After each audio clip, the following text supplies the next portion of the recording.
Good morning, Yorkshire Classic Cars Limited fans. Welcome back again to sunny Retford, although it does look imminently like it's going to rain. Today's video, I'm going to try to do most of it in real time, so it might be a long one. Obviously, feel free to skip through, but probably worth watching all the way through the first time, even if you know parts of the job. What I'm going to do is I'm going to balance the original Zenith Stromberg carbs on a Triumph Stag. This is a Triumph Stag Mark II. It's not the white one that's appeared in other videos. This is another customer's car. The other white one has a Weber conversion, excellent conversion. This one is still using its Zeniths, which are working perfectly. However, they're out of balance. Someone has attempted to balance them and messed the job up, so it's idling funny. So I'm going to go through the whole process. I have had this car, as you can see, it's perched half in and half out, because I've had this car running now for about probably 3/4 of an hour to make sure it's absolutely bang up to temperature. Okay, it's essential that you get them warm before you start. Then I'm going to talk you through the whole process, starting with how I check things and what I check and the order I do things in to make sure those carbs are performing to the best of their ability. Okay, stick around. Thank you very much.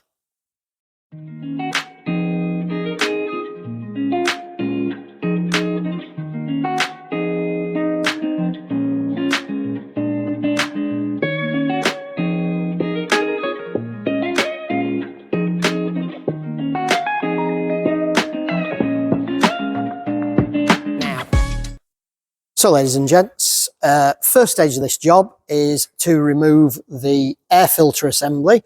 Now you'll see there's lots of pipes and things like that, and you have to be careful sometimes that these pipes don't hook around things you need to remove. However, this pipe, hopefully you can see the pipe I'm pointing to, that pipe doesn't need to come off. That's the overflow for the carburetors.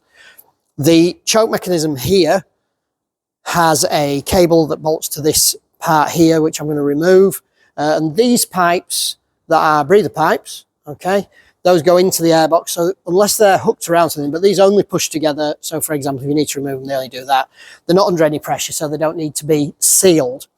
So for this job, the heads are 1/2 inch. And I remove these 3 on each side. So these are 5/16 UNC. They're going to a cast aluminium, so the UNC.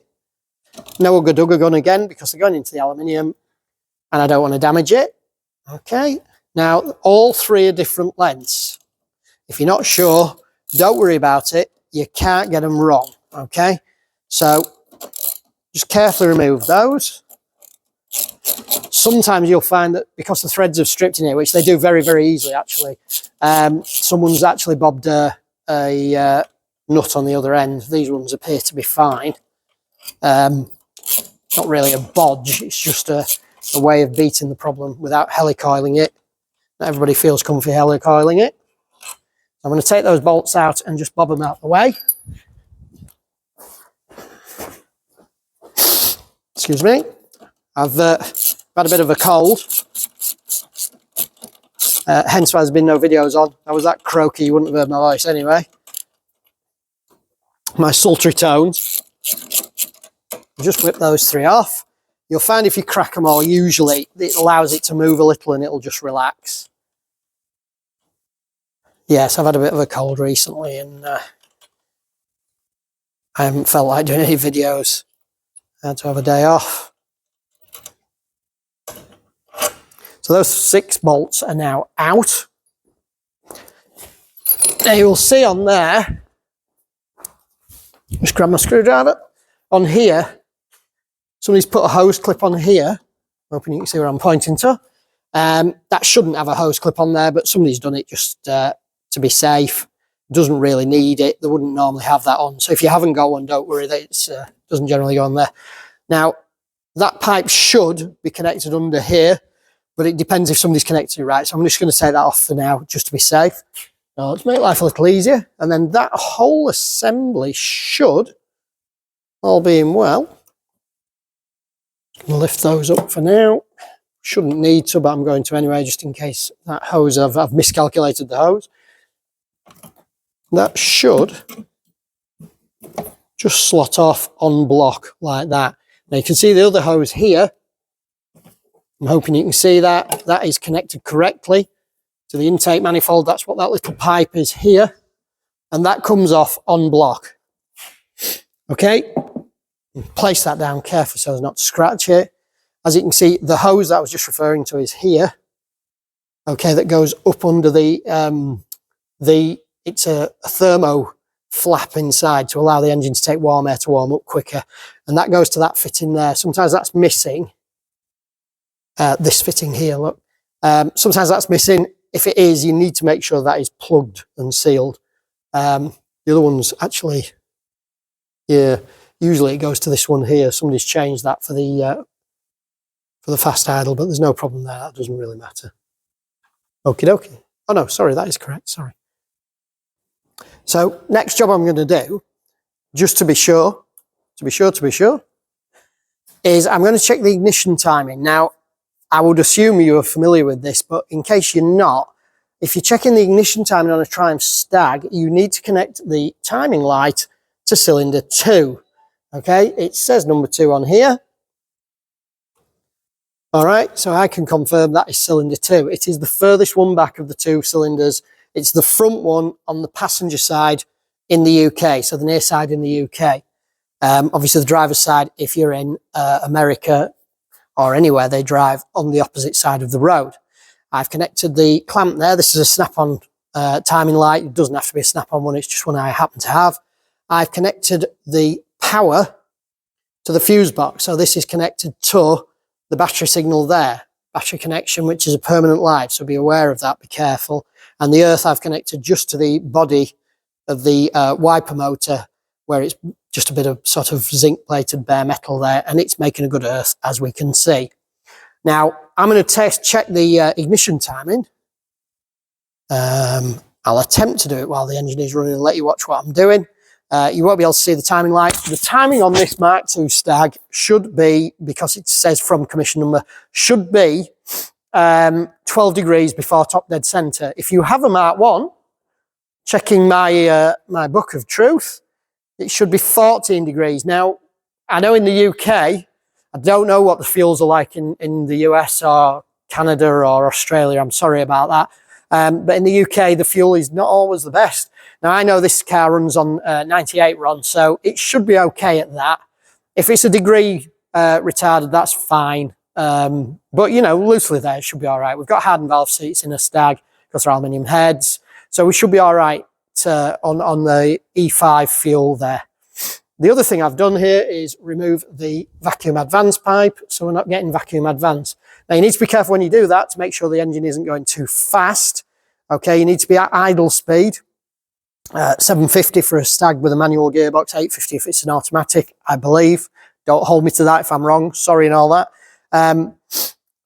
Because if it's idling too fast, of course, the centrifugal weights will be spinning too quickly and you'll get more advance than you're actually getting at idle. So your advanced settings will be wrong. Now, if I start her up, it may shake the camera off. It may not. Excuse me, got an immobiliser on here.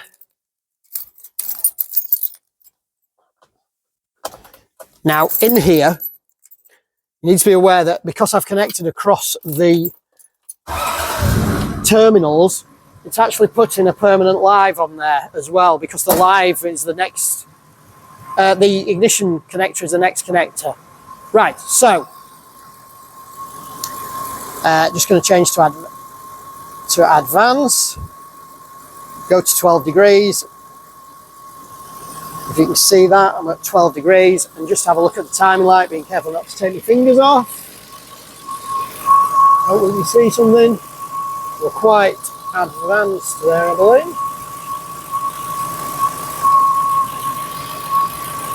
In fact, from what I can make out there, we're a country mile advanced. We are at 28 degrees there, which is a lot. So I'm just going to have to investigate that a little further. Perhaps this mark someone has made is in the wrong place. Sometimes people set that to 12 degrees and it messes all the settings up. So I shall have a quick look at that. I shall just pause you for a second there. Right, welcome back. Shed a little light on the subject. yeah, so while you were away, what I've done is I've checked that the mark, there's a mark on the crank pulley there. You can see where I've sanded the paint off it, hopefully. There you can see it. There was a mark on there, but no other marks. And there's a mark on the timing pointer, and I wanted to confirm that that was actually top dead center on number 2. Purely because if you don't, you know, if that's 4 degrees before or anything like that, obviously your timing is out on your timing light if you're set to that. You only need a reference point, basically. You need to know. So as it turns out, that is top dead center. What I've done is I've checked via the oil cap with the camshaft timing marks, and I took a spark plug out here to check it was at the very top of its travel, which it was. So what that's the upshot of that is, it's actually spinning over at 28 degrees before top dead center. What I've also done is just plug these fittings here just with a M5 set screw. So those are in there. So it isn't taking air in there and over revving. So I'm going to start it back up and adjust the timing. What I've also done is remove the coil. Okay, you can see the coil is out and the bracket, and I've cracked the nuts underneath the distributor. Now, if you've got one of those snap-on spanners that's cranked 90 degrees, you can get in there. If you haven't, which I haven't, I do keep meaning to make one, but I haven't done that many Stags ignition timing recently, so I'd never really needed to. What I have done, what you do is take the coil out. Now, as it would have it, this had a removable bracket and the coil wasn't too tight in there, so that came straight out. Take the coil out. Usually the bracket stays attached. Just leave it at the top of the rocker box cover there. It's perfectly safe.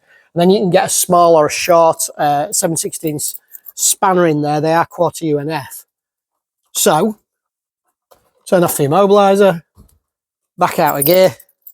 I always rock the car in gear to find top dead centre, so you know you're there correctly.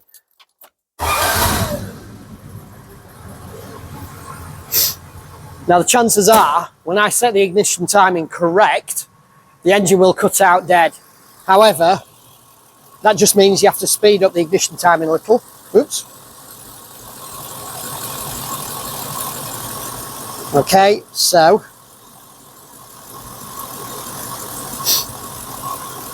if I advance it to 12, which is where we should be, check the timing marks. Now I'm always a little bit sketchy about this because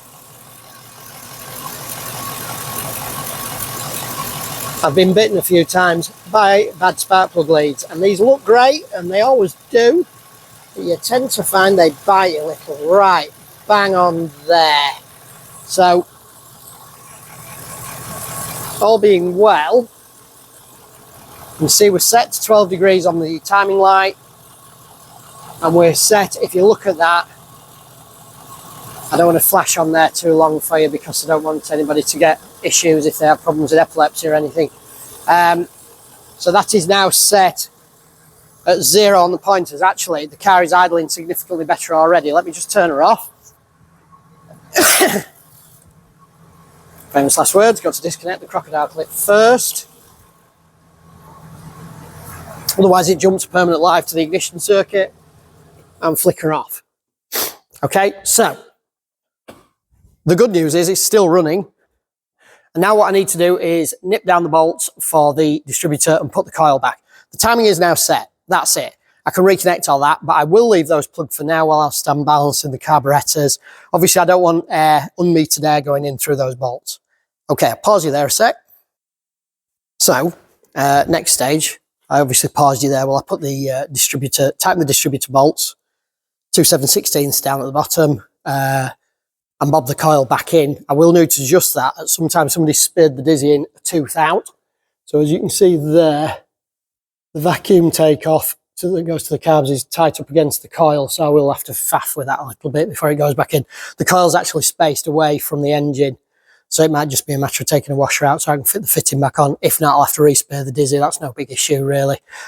It's worth pointing out here that the other quirk of a Stag is, yes, you time it on number 2 cylinder. The other quirk is the distributor runs back to front, so it runs anti-clockwise. Most Triumph engines run that way. To the best of my knowledge, all Triumph engines run that way. Could be wrong though, was once before. Right, next stage of the job, plonk you down. So what I'm going to do now is check the oil in the dash pots, okay? It's actually running significantly better already now I've done that. This just wants some engine oil in there. They don't need to be full, but you do need to make sure there's some in. Definitely some in there. You can feel the resistance, so it slides in nice and easily, and then you feel there's some resistance. As long as there's some resistance there, that's absolutely fine. I have come to cars, and that was all that was wrong with them. They didn't have any dashpot oil in. So the next step after that is to divorce these clips here. So each carburetor is divorced from the other. Now I'm being careful with this vacuum pipe because obviously I don't want that screw to drop out and fall into the carburetor. That would be catastrophic. So what I need to do is divorce these. Don't worry, this carb doesn't get half this carb's house and car and clothes. I just need a flat blade screwdriver for that. Just nip and get one, won't be a second. If you can't get things like these clips off, sometimes they have nuts and bolts on there and you can disconnect those. I'm not divorcing the choke mechanism at this point because the engine is warm. I'm just going to ease that off there. And ease that one off there. Now the throttle mechanism is now divorced from the carbs, okay, and each carb is divorced from the other. So if I accelerate this carb, it isn't doing anything on this carb. So I need to now start the engine, measure the airflow here, and then the adjustment screws, which are reasonably difficult to see, are here and here, for which I will need a thinner bladed screwdriver, which I've got the wrong one. Okay, won't be a second. Third time's the charm. Kept forgetting to turn the microphone on, but never mind. Okay, so you should, if I move that cable a little, wouldn't normally do this, but so you can see this screw here, okay, is the one that adjusts the idle speed for the car, okay, and therefore balances each carburetor. This screw here, okay, further down, it's a little bit grimy under there because it's got a bit of muck on it. There's a hex head on that, and that one is the one that adjusts the fast idle on the choke, okay? So it's these that we're going to use. We're going to balance the synchronometer of destiny. That's going to balance the carbs. We want the same flow through each carburetor, and we want the idle speed to be around 750 RPM.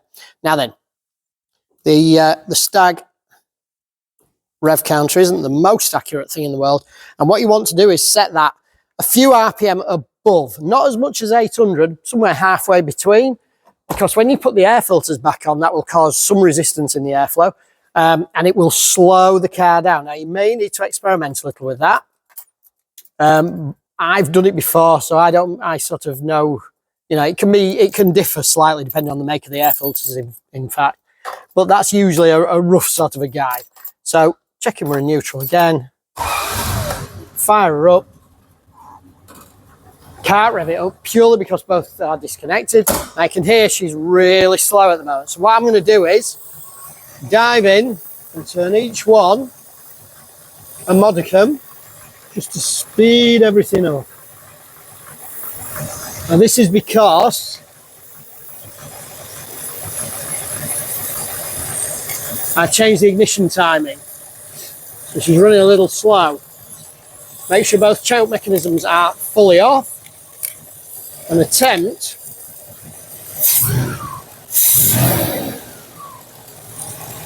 just give her a little rev. You see how it's changed now? I've given it a rev. Okay, so using my synchronometer now, I'm looking at that. I'm 1 mark above 7.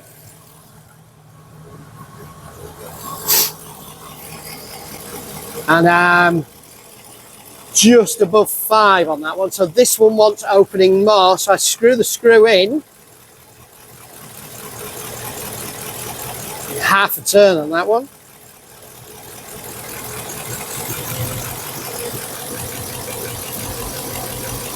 Now that one's gone up to 6 there. That will have increased the other side. So now we're up to 10 on this one, which means this one needs to come back. Okay? Now what I do usually, he says,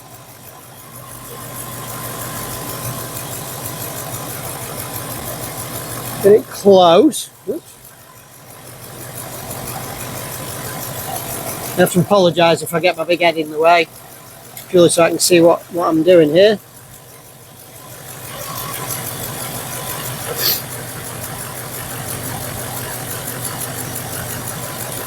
The pipe is on there for some reason.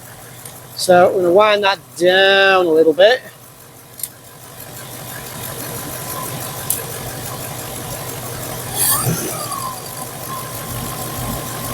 We're about 9. Hopefully you can hear she's gone a little smoother. On this side we're still on 6.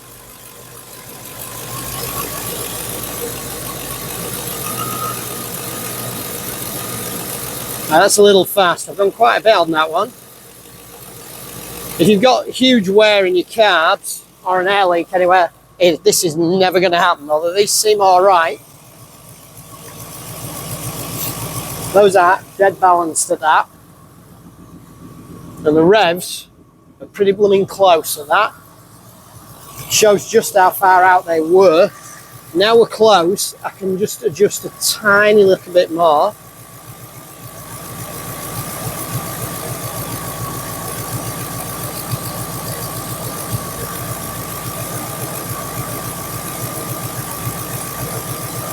I suspect what's happening there is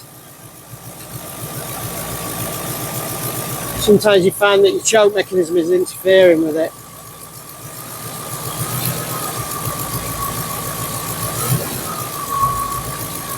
Yeah, I think I need to de-adjust the choke mechanism, so just bear with me there a second.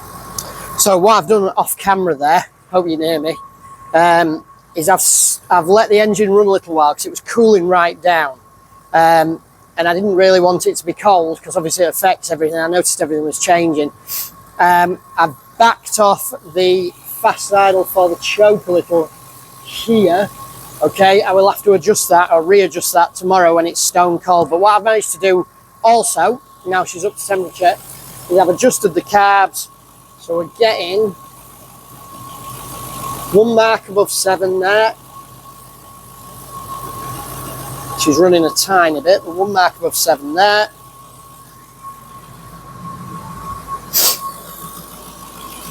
And we did have, when I checked it, 1 mark above 7 there. Okay, so those are absolutely bob on. And as you can see, it's pretty blooming smooth. If I take you to the back of the car,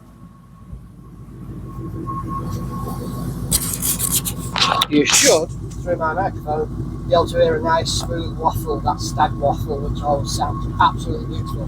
Love a load that engine, it sounds perfect. Okay, so what I'm going to do now is shut her down.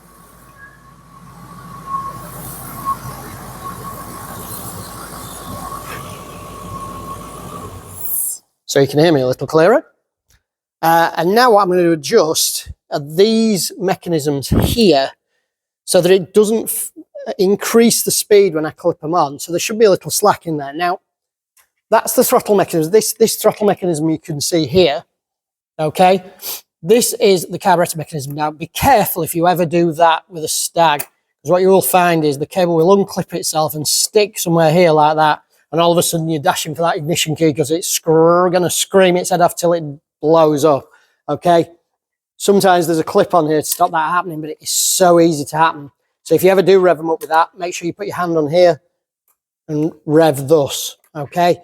Now, it's an oddball mechanism on a Stag. There's all this slack here. There's fixtures and fittings if you've got an automatic. Obviously, we'll be going for an 850 idle speed on an automatic. However, this is all good, okay?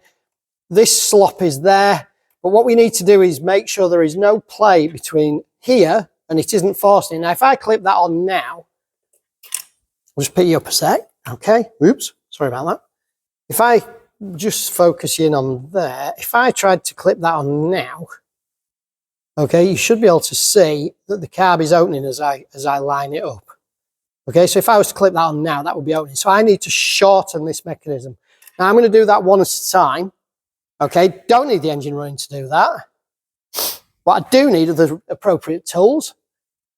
So these bars have got 5/16 nuts on there, equivalent to 8mm, there or thereabouts. and they wind on. This one has a clip on it, I believe. And that's screwed on as well. Sorry, some have plastic clips on, some have other stuff on. But there's an adjuster in the middle. So I can undo that locking nut here and then put a spanner on there and shorten this push rod, which is what I need to do. Now, it doesn't matter if you leave a little play in there. Okay, you want as sort of, you don't want too much, because otherwise it's, you know, when you hit the throttle, it's going to take forever to engage. But just a modicum, just a sensible amount, really. So just come back a few millimeters or 1/16 of an inch, millimetre and a half. So that when that starts to take up, it's working on them. But you don't want it to be pressing tight against that mechanism, because then it'll be opening the carbs when you're at closed throttle.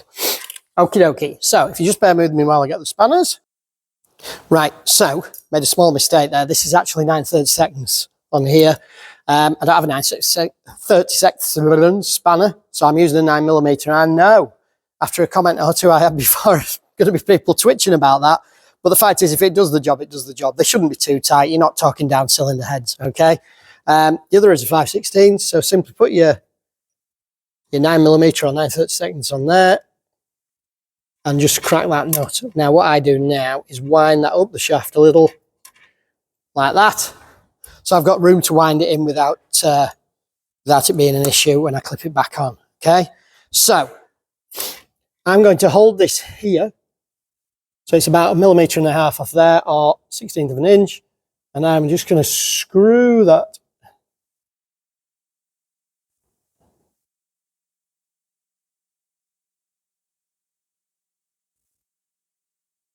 inner turn, or outer turn actually, I think, and clip that on, okay? Now then, so I should have a little slack there before the carb starts to open. It's not as slack as I'd like it, so I'm just going to whip that back off. Just going to use the spanner there.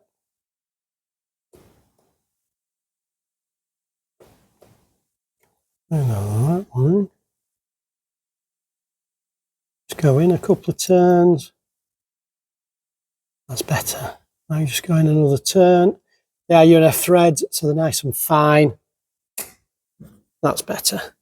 So that when we move the throttle mechanism, there's a little slack in there just before that starts to open, okay? So you should be able to see that. That is now shut, and that is shut like that. There's a little slack. Actually, there isn't much slack in there, so I'm going to take it in a little bit more. This is the fiddlier part of the job, ironically. Let's try it there. Might have gone too far there. See? Yeah, a little too far there. I just like that bit of play in there. Actually, that's not too bad, actually, I think. If I adjust the other mechanism correctly. There's a little take up on that. So that, you should be able to see there, that when the other mechanism on and it's holding that carburetor up against the throttle stop, should be a little play in there, look. And then it starts to accelerate. You don't want a lot, just a tiny bit. So now I need to set the other throttle mechanism in the same way, okay, that connects the other carburetor to it. Now, you should be able to see that, but I'll zoom in a little. You can see that now, it's probably the ball end is probably about 1/8 of an inch lower down. So what I'm going to do is crack the nuts on that one as well and shorten that one down a little bit to match, okay? You just bear with me there. Right, excuse me sniffling. I haven't taken any paracetamol since this morning. Right, so I faux pas a bit there. This one was at its maximum travel to there. So what I've done is I've taken it to its maximum shortness, if you like. So I've wound those fully in. So to keep that carb shut, I now need the ball around here. So what I'm going to do is, I can see now that's a little bit too short now from what I did previously. So I want that to go on there with a tiny bit of slack in it. So I'm just going to go another turn. That feels pretty good. I might just go a half turn. Let's just try that. Feels pretty good, actually. So now when the throttle mechanism works, both carbs should move at the same time.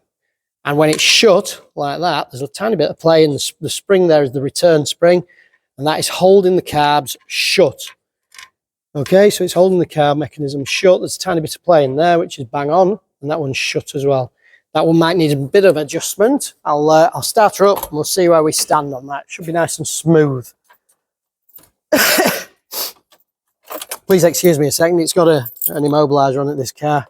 Obviously not going to show you that, but I keep forgetting that I can't just start it.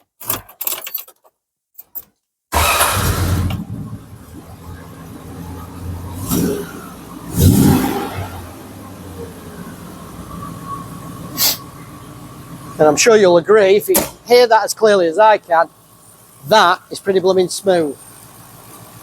So, just to double check now, yeah, we're at 1 mark over the 7. 1 mark over the 7, we're bang on there, absolutely bang on. Now, if the mechanisms are wrong, obviously you can't adjust that out with the fast idle. You would need to disconnect these brackets here, these push rods here, and change them, okay? But those have both got a little bit of slack in there, which is exactly how they should be. When you rev it up, I'm not going to do it on the engine, it revs up and it pulls back. Now, it won't rev up as cleanly as it will once I've got the vacuum advance back on, but that's how we do it, okay? Now then, I'm going to leave the air filters and everything off. Let me just turn her off there. I will show you the idle speed. She's idling there, just above 750. Hope you can see that there. Now, I know when I put the air filters on, it'll probably pull that down about 100 RPM. If it's more than that, I will have to repeat this process and speed up the fast idles again. But it appears to be bang on there. Just like to draw your attention to the interior that's been retrimmed in leather. Okay, the people who owned it did that themselves, and I think it's absolutely stunning.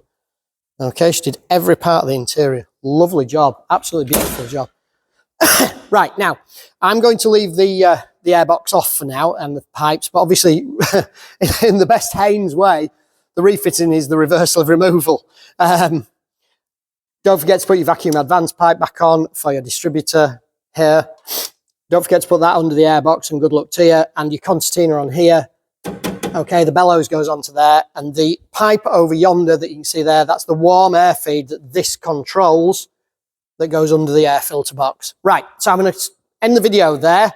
I need to do the fast idle on the choke, which I can do tomorrow morning when it's stone cold, so there's no point putting the airbox on because I may well have to take it off. One thing I forgot to mention early doors, make sure the choke is fully off before you start anything. A lot of times it isn't.